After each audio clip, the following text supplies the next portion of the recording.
ये सवाल देखिए कह रहा है कि देव को 200 किलोमीटर की डिस्टेंस कवर करनी है। अगर वो अपनी स्पीड को 5 किलोमीटर प्रति घंटे से बढ़ा दे तो वो 2 घंटे जल्दी पहुंच जाएगा। आपको ये बताना है कि उसकी जो इनिशियल स्पीड है वो कितनी होगी।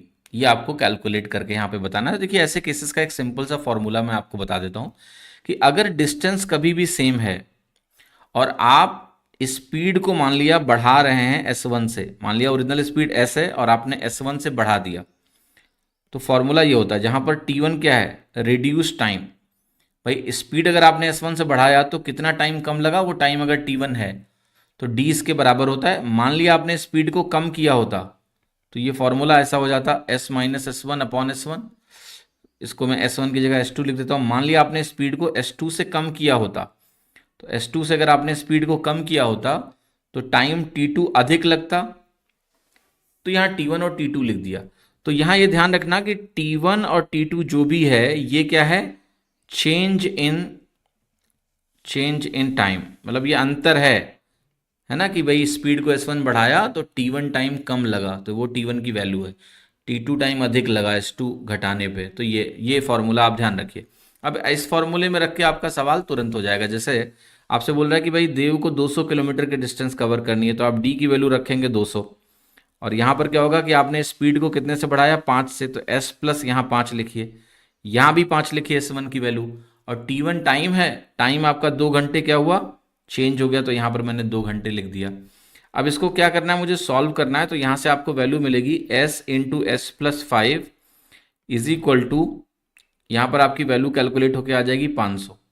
अब ये एक क्वाड्रेटिक इक्वेशन है जो आपको सॉल्व करनी है। आप कहोगे मुझे क्वाड्रेटिक सॉल्व नहीं करना है, मैं गेस कर लूंगा वैल्यू को, तो आप कर सकते हो क्योंकि ऑप्शन आपके सामने दिए हैं। ठीक है, तो आप क्लियरली देखो कि अगर मैं इसको 20 ले लूँ और इसको मैं 25 ले लूँ तो 500 बन गया कि नहीं बन गया, यस। और 20 और 25 अगर 500 बना देगा तो आपको साफ साफ दिख रहा है ना कि 5 का अंतर है, और ये क्वेश्चन सेटिस्फाई होगी। तो ओरिजिनल स्पीड जो है एस की वैल्यू आपकी 20 के ही बराबर हुई, तो 20 आपका करेक्ट उत्तर हो गया।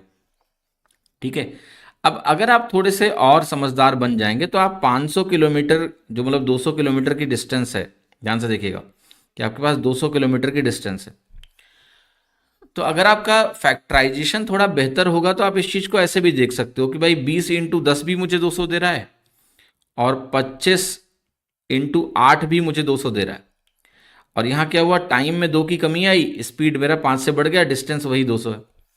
तो ऐसे भी नंबर क्रंचिंग की जा सकती है, बट ये फॉर्मूला काफ़ी हेल्पफुल है क्योंकि एग्जाम में कई बार क्या होता है, नंबर क्रंचिंग वगैरह हो नहीं पाती है।